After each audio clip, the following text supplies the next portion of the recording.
Thank you for chairing this hearing on electromagnetic pulse and the threat to our critical infrastructure today. And I, too, want to extend a warm welcome and return to our colleague, Congressman Frank, to our subcommittee. I believe that the last time you testified before us was back in 2012. Congressman Franks and I co-chair the EMP caucus here in Congress. Though we are from different ends of the continent, we share a concern about the vulnerability and resiliency of our nation's critical infrastructure. And I also want to welcome back Dr. Chris Beck, who will appear on panel 2. He was my past subcommittee director, and it's good to see you. I'm very interested in the testimony today and hoping to hear about how we can assess the risk of solar geomagnetic storms and other EMP threats that create vulnerabilities for our critical infrastructure. Since we know the electric grid is vulnerable to physical natural threats like heavy weather, EMPs from solar weather, and malicious cyber threats, it is important for the subcommittee to have a fuller understanding of the threats. As I see it, the main risk from a terrorist attack succeeding against the electric power industry would be a widespread power outage that lasted for an extended period of time. The most critical components of the transmission system are the high voltage and extra high voltage transformers, or EHVs.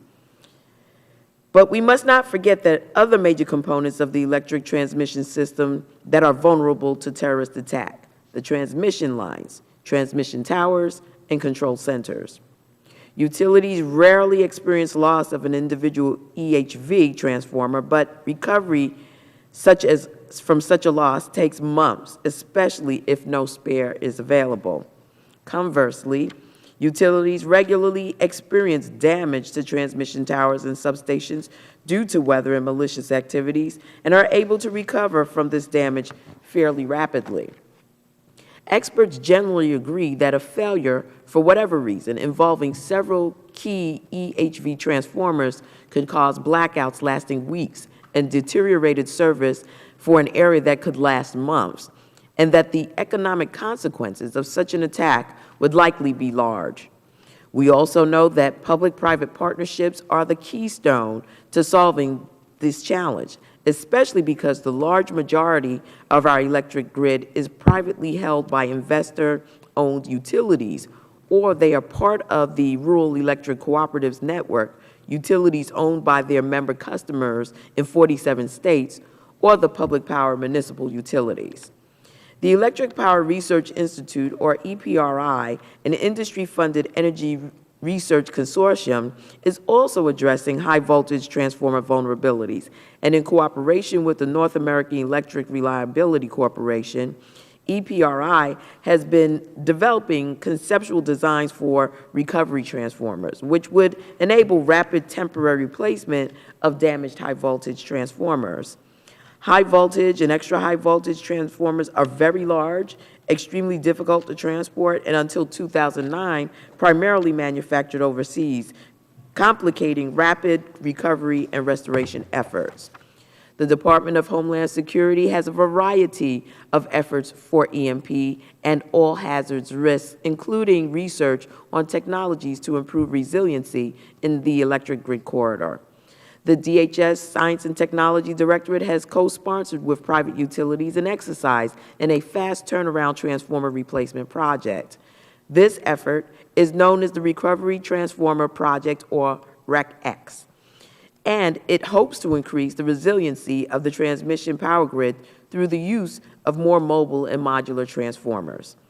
This applied research effort has developed a prototype EHV transformer that can quickly be deployed to a site via a series of large trucks and trailers, and then installed, assembled, and energized rapidly. The prototype REC-X was demonstrated last year and installed in the grid at a host utility, and it is currently undergoing a one-year observational period to verify its performance. However, within DHS, identifying specific EMP threat-related programs in their budgets is difficult because EMP-specific preparedness and response is not the primary purpose of most programs generally characterized as all hazards threats. Some see this as a problem. However, Under the current sequester budgetary constraints, funding sources for mitigation and response preparedness for low probability risks compete directly with today's on-the-ground first responder needs. Unfortunately, EMP events of all sorts have become the darling of the internet and late-night talk radio forecasting the end of civilization as we know it conditions. They include all kinds of lurid descriptions of hypothetical catastrophic social events that will, without any doubt, in their minds, occur when an EMP event happens, according to these soothsayers. It can be disturbing. EMP-related events have even been popularized in melodramatic TV shows. Books of science fiction have popularized EMP end-of-days scenarios, and of course, the internet has innumerable EMP sites that tout the devastation to come. Since I have been on this committee, I and others have been careful not to use our positions of influence to promote fear in the public.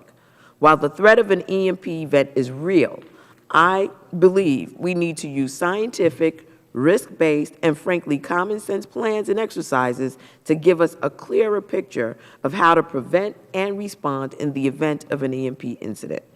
And more complete understanding of preparedness, response, and recovery activities related to any type of EMP incident could provide a thoughtful background that can assist the nation's resiliency if high-impact EMP events do occur.